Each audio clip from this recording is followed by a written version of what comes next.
Akhirnya saya ini diraba-raba gitu, enak banget, diraba-raba terus, dilus-lus. Akhirnya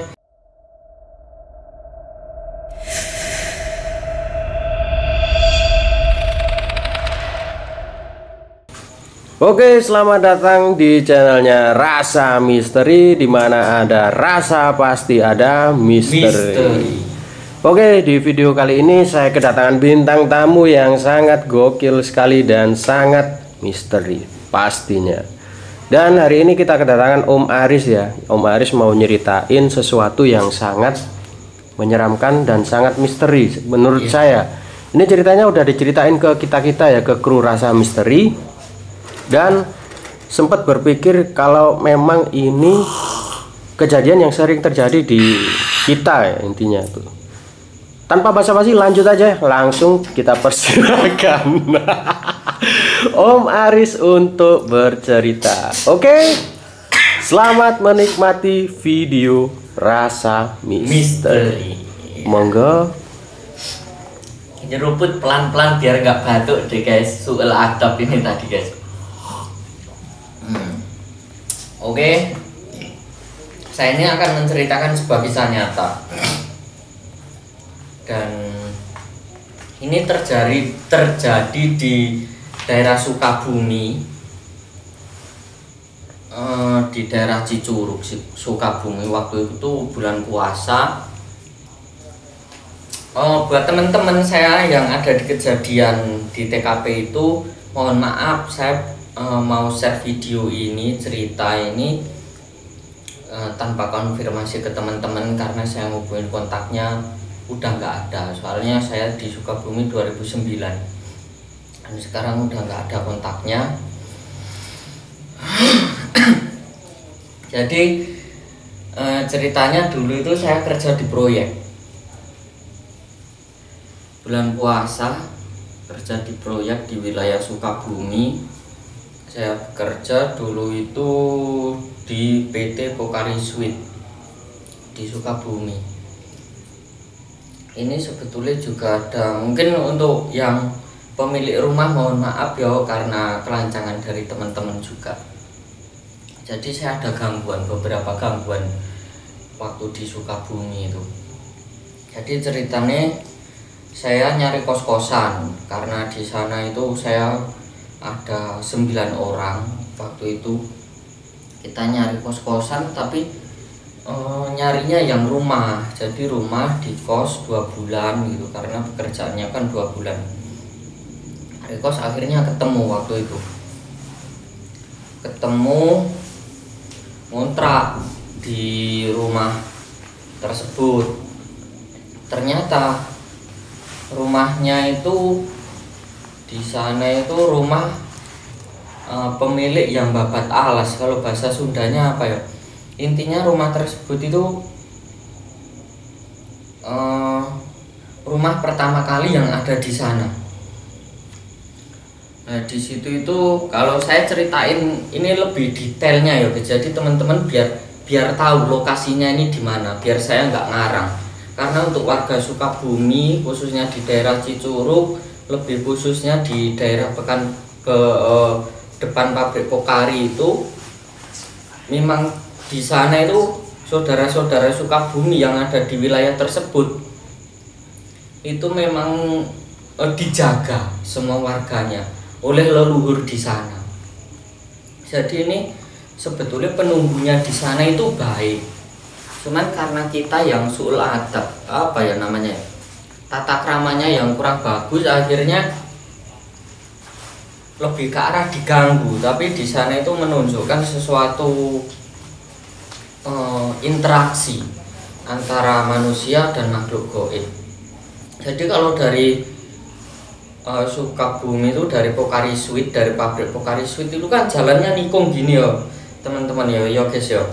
Jadi itu setelah keluar dari pos satpam itu jalan ke kiri kira-kira 200 meter ya. Itu nanti masuk ke kanan. Saya soalnya di sana itu waktu itu karena saya jarang sholat ya, masih bujangan ya guys, jadi nggak tahu arah. Maksudnya saya bingung di daerah sana, karena itu tempatnya nyudut. Jadi itu belok ke kiri sekitar 100 atau 200 meter. Setelah itu nyebrang jalan ke kanan itu ada kos-kosan dampingan kecil, itu gang kecil, naik terus turunnya ini ada rel spur ini naik lagi ke atas, jalan kira-kira 20 meter ada gang masuk ke kanan, di situ ada makam keluarga di sebelah sini, terus di sampingnya sini nih, jadi di sini makam, sampingnya sini ini musola peninggalannya mbahnya di situ katanya.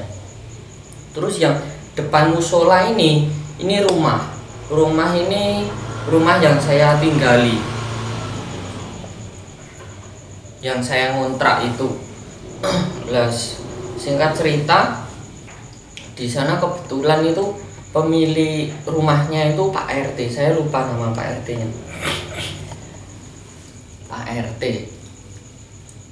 RT ini punya anak perempuan, ceritanya punya anak perempuan. Lah kamar mandinya ya rumah yang saya kontrakin ini temboknya hanya sedada sini, selebihnya itu cuma ditutupi kayak apa ya, kayak kresek gitu loh, kayak karung lah, ibaratnya kayak karung yang sudah bolong-bolong.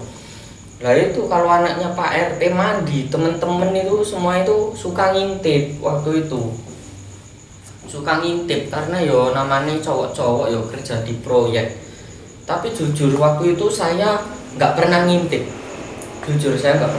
waktu itu. Cuma teman-teman itu suka ngintip di sana waktu pas anaknya Pak RT itu mandi. Setelah kejadian itu sudah baru hari pertama loh guys, Setelah kejadian itu habis ngintip, kita ngobrol sama teman-teman di kamar, yang kamarnya itu ada 2. Yang paling ujung di samping pintu masuk itu, sampingnya kan ada kamar 1, 2, terus di depannya sini ruang tamu, belakangnya sini itu dapur, rumahnya kecil. Terus saat itu ngobrol sama teman-teman, lagi ngobrol santai-santai, enak gitu ya, bercanda bergurau habis kerja siang capek-capek, puasa gitu, habis sahur habis buka ngintip orang mandi temen-temen. Akhirnya cerita di situ, tiba-tiba inget banget saya ngadepnya itu ke arah pintu kamar. Tiba-tiba di samping sini saya guys, ini kayak ada yang lempar batu, rasanya bener-bener sakit. Jadi perasaan saya itu melemparnya kayak dari ujung sana gitu, langsung dilempar batu. Otomatis saya ngerespon, aduh saya gitu loh. Teman-teman kaget, kenapa Mang Aris gini-gini? Saya ini tadi ada yang lempar batu loh teman-teman. Nggak percaya lah, apa ini Mang Aris ini bisa aja gini, ini cuma gawe-gawe aja gitu. Padahal saya beneran waktu itu. Teman-teman nggak ada yang percaya. Lah di depan itu kan tadi ruang tamu guys, ruang tamu yang di mepet dapur itu, ini ada teko. Kita ini kan buat ada porong dipinjemi sama Pak RT, kayak porong dari plastik gitu, isi air. Waktu saya mau keluar pintu, baru saya merangkak gitu ya guys ya. Teman-teman kan apa aku ngetawain sama nunjuk saya toh, berdelapan itu tadi, 9 saya. Tiba-tiba teko yang ada air putihnya itu tadi itu kelempar, beneran kelempar. Ini kisah nyata, kelempar langsung ke arah depan situ, dar gitu, langsung airnya muncrat semua. Langsung teman saya ini gue ini semua guys, beneran, ini kisah nyata beneran. Jadi ketakutan sampai melongo gini, loh, kok bisa gitu. Akhirnya sejak saat itu banyak sekali gangguan-gangguannya. Terus hari berikutnya lagi saya waktu itu kan kalau saya berangkat kerja ke pabrik itu tadi, kalau saya ke jalan lurus ini makamnya ini ada di samping kanan, ada makam keluarga itu nggak tahu 4 atau 5 gitu. Itu saya ngelirik gini guys, ini ada makamnya siapa. Habis itu kita pulang kerja tidur, teman-teman ngintip, habis buka saya wis namanya wis santai, saya nggak ikut-ikut. Setelah itu waktu kita tidur saya ini rep-repen, ada bapak-bapak sama perempuannya ini cantik, beneran cantik. Tapi ini saya ini takut karena waktu tidur saya ini kayak seakan-akan bisa melihat dengan jelas kedua sosok ini, melihat dengan jelas. Akhirnya saya sampai gini, gitu. Saya nggak bisa gerak sama sekali, reperpan terus gini. Akhirnya teman saya ini, yang kamar saya kan ada sama Pak Imam Syafi'i, orang Pasuruan. Orang Pasuruan itu, Pak Imam Syafi'i itu kalau manggil saya itu coy, bangun coy, saya ditepuk-tepuk gitu. Akhirnya saya kaget, saya bisa bangun ditanyain, kenapa coy gini, kok kamu kayak namanya kesurupan itu. Saya disuruh minum air putih, lalu saya cerita kalau saya rep-repan. Saya cerita terus, yo wes kalau gitu kalau mau tidur baca doa dulu. Itu rumahnya Pak Imam Syafi'i itu di daerah Balungdowo, di daerah Pasuruan sana. Setelah itu saya tidur sekamar itu ada bertiga. Setelah itu teman saya ini namanya Bang Brewo, nama aslinya Om Yusuf. Bang Brewo ini juga sama, malam berikutnya rep-repen juga. Rep-repen, cuman bedanya Bang Brewo ini karena beliau ini suka mendaki yo, jadi udah ada pengalaman spiritualnya. Ada pengalaman spiritual. Akhirnya waktu pas tidur itu, ini teman-teman di belakang godain saya guys, jadi saya sebetulnya nahan ketawa. Jadi saya video nih teman-teman saya ini joget-joget di belakang. Akhirnya waktu tidur Om Yusuf ini juga sama, Bang Brewo ini rep-repen juga, cuman bedanya beliau bisa ngomong, maksudnya bisa komunikasi sama kedua sosok tersebut.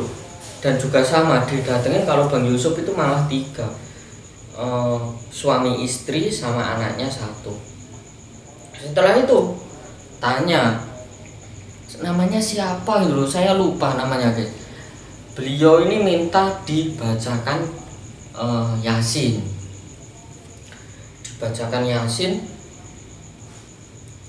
dikirim doa lah. Akhirnya kita ngumpul, kita berdoa bareng. Setelah itu wes enak nih, berdoa bareng wes enak. Rumah ini wes enggak enggak diganggu lagi setelah itu. Tapi ada teman saya yang 2 lagi ini lanjutin ngintip lagi guys.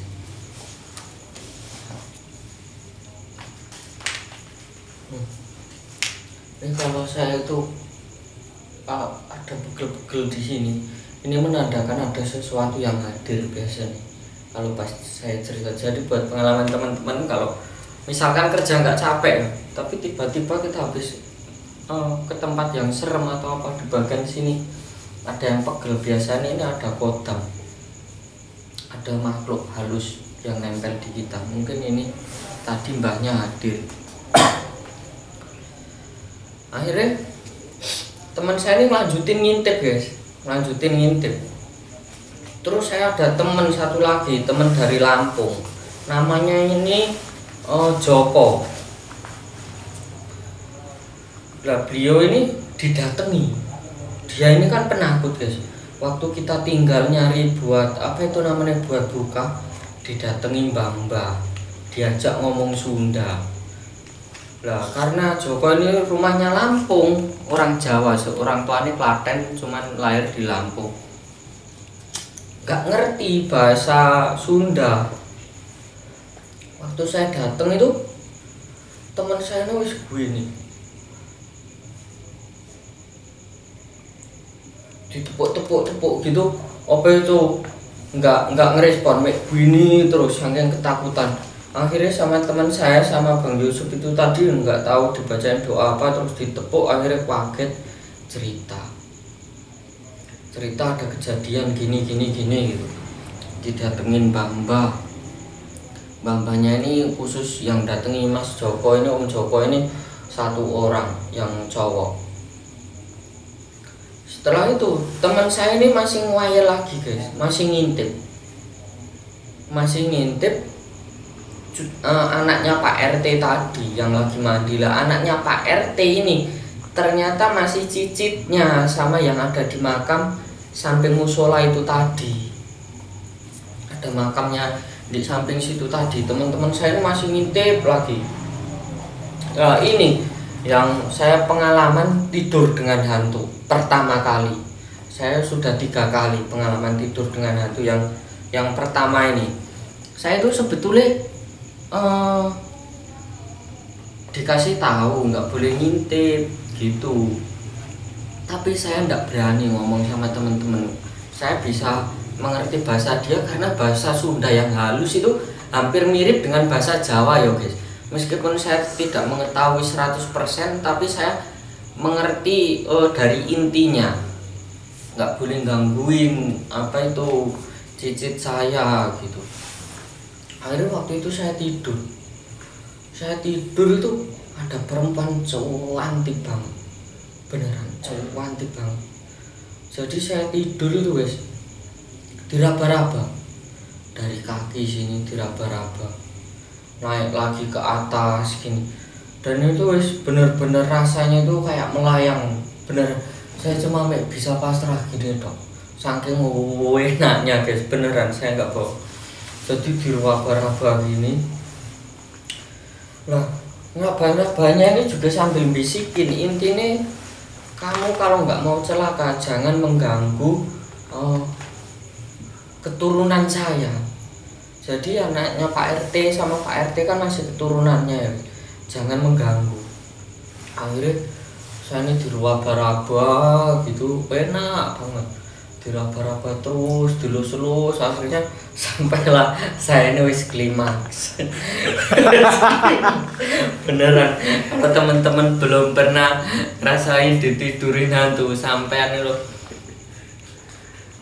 seakan-akan sampean ini nggak mau tidur sama manusia, beneran. Karena enaknya luar biasa, tapi jangan ditiru guys. Beneran, saya juga sebetulnya waktu itu nggak pengen. Oke Om Aris, bentar ya, ini saya mau nambahin sedikit. Oke, buat teman-teman ya, dari tadi saya ada di sini, di belakang kamera sini.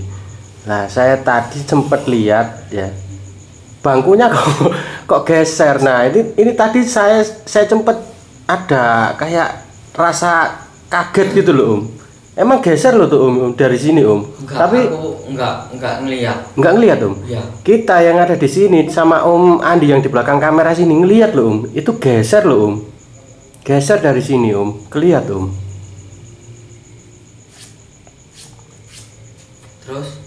Nah ini tadi geser Om. Nah terus pas pada saat Om cerita tadi ini sempat geser. Mungkin ini hadir. Mungkin hadir ya Om ya. Oh gitu. Mau perkenalan mungkin. Saya nggak bisa. Siapa ini yang ngerasain saya gitu, mungkin gitu. Saya di sini sampai nggak bisa ngomong loh sama Om Andi, ngeliat itu tadi loh. Om di belakang kamera saya tadi dibilang itu, Om gerak ini Om gitu. Yang itu gitu. Mungkin. Ya, itu kalau nggak salah itu namanya siapa ya, Nancy atau siapa ya. Jadi mungkin buat warga Sukabumi yang di sana, saya lanjutin ini ya. Buat warga Sukabumi yang ada di sana, di Cicurug, saya lupa dusunnya apa, pokoknya yang lokasinya itu Saya minta tolong sama warga sekitar, tolong untuk merawat makam tersebut, karena warga sekitar itu masih dijaga sama leluhurnya. Beliau ini benar-benar sayang, benar-benar cinta sama semua keturunan, semua warganya yang ada di sana. Jadi pesan saya tolong dirawat makam tersebut, karena makam tersebut masih keramat. Beliau ini memiliki waktu semasa hidupnya ini memiliki tirakat yang tinggi sekali. Beneran, saya nggak bohong. Beliau ini tirakat itu bahasanya apa ya? Kalau bahasa Indonesianya, pokoknya tirakat lah atau prihatin, prihatin yang luar biasa. Untuk siapa? Untuk anak keturunannya, untuk warga sekitar. Jadi teman-teman bisa menjaga, merawat makam tersebut. Sering-sering dikirimin doa, mungkin diajak dibuatkan acara tahlilan atau apa. Saya tidak bisa ngomong banyak. Sebetulnya saya tahu namanya. Beliau ada di sini dan beliau titip pesan itu. Jadi buat warga sekitar, dengan video ini saya mohon ke warga sekitar semua keturunannya untuk merawat makam tersebut, karena makam tersebut itu